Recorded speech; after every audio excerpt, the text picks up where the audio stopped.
Welcome back to New Rockstars. I'm Erik Voss, and this is a breakdown of the new trailer footage for Superman. A whole bunch of crazy new shots from all these promos that we've been seeing, and I gotta break them down. Plus some new context that James Gunn gave from an expanded version of his Entertainment Weekly interview, and stuff he revealed to our buddies over on the DC Studios official podcast. Revelations like there's apparently no New York City in the DCU. That's pretty wild. Also in this video, I'm gonna share with you what I'm 80% certain is the secret DCU title that James Gunn is working on that he keeps teasing. Yeah, that's right. I got scoops. And if you're interested, we are almost done with our analysis of Christopher Nolan's Tenet, which will go up on the Deep Dive channel later this week. It is the longest and most in-depth video I have ever made. I think you'll like it. And please subscribe, or as we'll say over there, subsilup. Okay, let's start with this promo titled Strength. Let's take a look.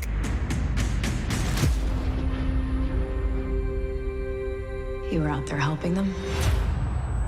I thought I was. They've always been wrong about me. I get scared, but that is being human. And that's my greatest strength. Rated PG-13, only in theaters July 11th.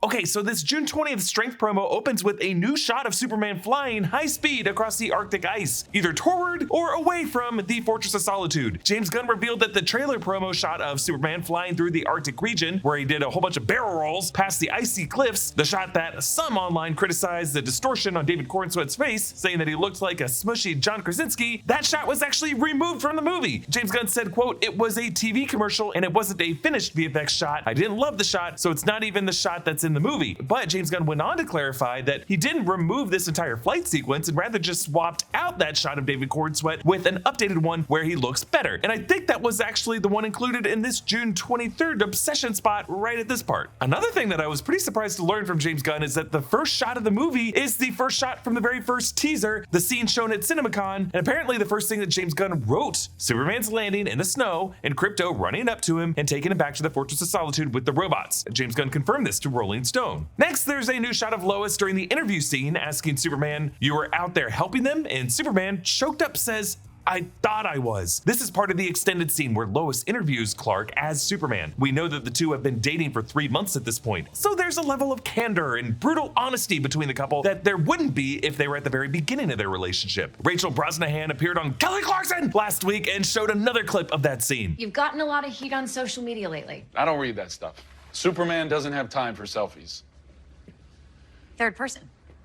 You're referring to yourself in third person now? No, it's just a thing I came up with that I thought I'd try to work into the next interview. This is on the record, Superman. Okay, well, not the part where I said that. Yes, that part. No, that part was an aside. That was off the record. You have to say off the record beforehand, not afterward. Why are you being like this? It's fine. I won't write that you spend your spare time trying to think up sound bites, which are terrible. Next in this Strength promo, a new shot of Lex Luthor's Osprey craft parked outside the Fortress of Solitude, and this awesome shot of the engineer buzzsawing through 2 of the Superman robots. One of the things James Gunn revealed in the DC Studios Showcase official podcast, featuring our buddy Coy Jandro, is that these 4 robots will include the voices of Bradley Cooper, Palm Clementieff, and Michael Rooker, all of whom were part of James Gunn's Guardians of the Galaxy films. Now, we already knew that Alan Tudyk would be voicing number 4 and that Michael Rooker would be voicing number 5. I definitely heard Bradley Cooper's voice saying Kal-El in a Kryptonian language during the CinemaCon scene, which, yes, is the opening scene, and from that I joined the speculation that Bradley Cooper might be voicing a recording of Jor-El, Kal-El's father from Krypton. But maybe it's both, like Kal-El might have programmed number 1 to sound like his father, and that's why there's this emotional shot back from the December teaser and in this promo where Superman cradles one of the robots like it's a fallen loved one. Or maybe he just loves all of his robots that much. And over this footage, we hear a very emotional David Cornsweet snapping, "They've always been wrong about me. I get scared, but that is being human, and that's my greatest strength." And on that last part, we see that he's in Lex Luthor's office, the same command center on that bridge between the 2 towers of the Luthor Corp skyscraper. Superman is angrily making his case to Lex in front of all of his employees to demonstrate to everyone there that he is not some soulless freak of nature that Lex has made him out to be, but at the same time, he's also not an uncaring all-caring god. By the way, a cameo that I missed in past videos talking about these scenes is that one of Lex's henchmen in this room is a cameo by Stevie Blakeheart, one of James Gunn's frequent collaborators in nearly all of his projects going back to their time together at Troma Studios in the 90s. There's this new shot of Superman when he's imprisoned in Lex's pocket universe, or QUC, with Metamorpho Rex Mason, as Metamorpho is turning his hand into kryptonite and weakening Superman with it. And you can see even more occupied cube cells in the background, and in the other shot to the right of Superman and Rex's cell, we're pretty sure that woman is Rex's wife, Sapphire Stagg. Then there's a new shot of Superman in the trench that has formed in Metropolis with the sun on his back, maybe recharging him. I just love how this shot looks with his cape flapping to the side. The final shot of this promo shows Superman holding Krypto while sitting on the moon looking at Earth, a stunning and iconic shot that is definitely inspired by Grant Morrison and Frank Quitely's All-Star Superman number 6 of that series. But unlike instances where like Marvel films have taken art directly from comic panels and then just made slightly altered live action versions of them, I really appreciate how James Gunn captured the spirit of this image to pay homage to the comic run that most inspired this movie and then made it his own, making Earth bigger in the frame than Superman and having Superman holding Krypto, because this Krypto is a savage little rescue dog, and showing the sunrise cresting on the planet, giving the planet a glimmer of rim light. I think this is what comic book movies should do with the comic imagery that inspires them. They should always take it a step further and translate it for whatever medium they're putting it in. And since we are seeing the DC Earth here, we have to note that James Gunn confirmed that the world of the DCU is not meant to be the same world as our world, so that there is not American cities like New York or Seattle. He said there's no New York, there's Gotham. There's no Seattle, there's Evergreen. He was basically saying that the world is fictional, grounded by emotional logic, not real world geography. And that's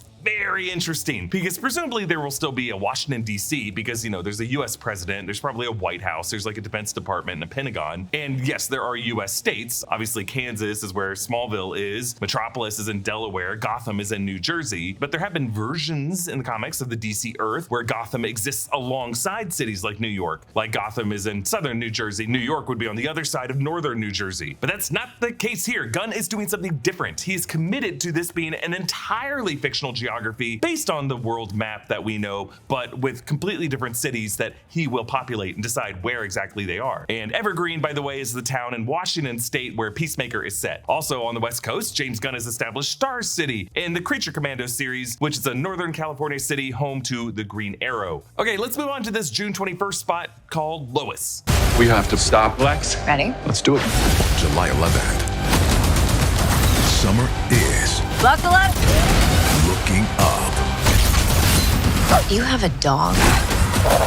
Rated PG-13. Okay, the new stuff that I could see in this promo seems to be some possibly edited audio of Superman and Lois working together to stop Lex. They stand facing each other in the rubble outside the Daily Planet building. That could be part of the sequence where Lois pilots Mr. Terrific's T-ship with the Daily Planet staff. There's a new angle of the Justice Gang, Guy Gardner, Green Lantern, Hawkgirl, and Mr. Terrific that I thought was reversed, but it's actually just later in the shot, I think. Then there's this new shot of Krypto biting Superman's cape and tugging at it, which really is getting on Superman's nerves. This might be because this could be after the Hammer of Bravia flinging Superman around by the cape. Next, there's this June 21st spot called Ground Rev. You keep getting all these interviews with Superman.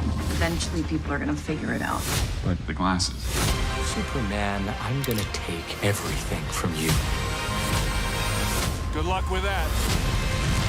Rated PG-13. The only new shots I could discern here is there's this wide shot of the Daily Planet newsroom that we haven't seen before. You can see gossip columnist Kat Grant standing at the desk of Jimmy Olsen. And there's that talk show, The Sphere, that I brought up before playing on the screens here. And you see Clark walking past editor-in-chief Perry White, the cigar in Perry's mouth there. In the upper left, you can see the mural map of the United States of America, and it does contain some version of Florida. Now, I wonder if Palmyra City, a Blue Beetle, is in this Florida. James Gunn has said that while the events of the 2023 Blue Beetle film are not canon to his DCU, the character, as played by Zola Maridueña, will appear as a character in this new universe. One of the most iconic parts of Superman's suit are the briefs. But even for superheroes like Batman or Iron Man or The Thing, where the briefs aren't as central, you know they gotta have something comfortable on underneath. Nobody's rocking a pair of 10-year-old boxer shorts with the worn out elastic. There's a good chance they've got on high quality, comfortable underwear, like the kind you could get from Sheath. Sheath's underwear founder invented the design design while he was in the heat of a summer in Iraq, which is why Sheath puts temperature regulation and comfort first and foremost. Sheath's dual pouch design helps prevent chafing, sticking, and discomfort. And the modal bamboo and cotton blends that Sheath offer natural breathability to every pair. Sheath offers styles for both men and women with designs tailored to each body type while maintaining the same focus on comfort and quality. And if for some reason you're not satisfied, every pair of Sheath underwear comes with a 2-year manufacturer warranty to cover any defect in fabric, construction, finish, or workmanship. That offer is backed by a superhuman customer service team with real people and 0 AI chatbots getting back to you within 24 hours. It's time to upgrade your underwear and feel super with Sheath. Click the link in the description below or head to sheathunderwear.com/collections/new rockstars to get your first pair today. Next, there's another June 21st promo called Eyes Up.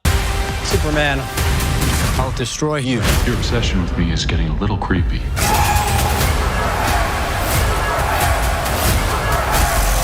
Hey, buddy, eyes up here.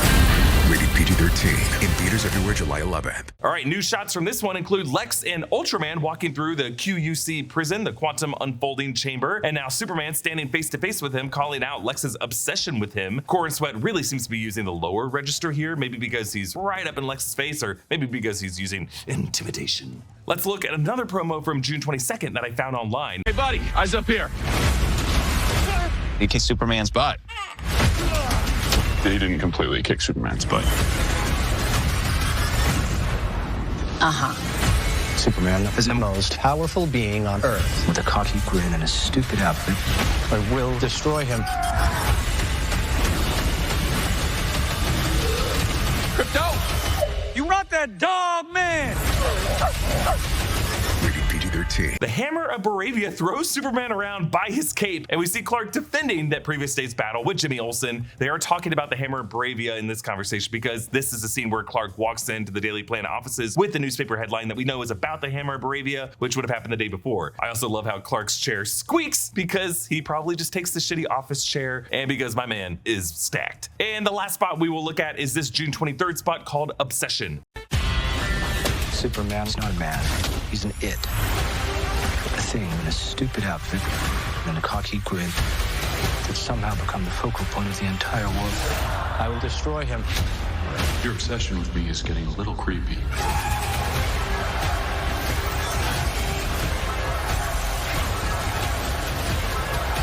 Superman. Great guy. Hey, buddy, eyes up here.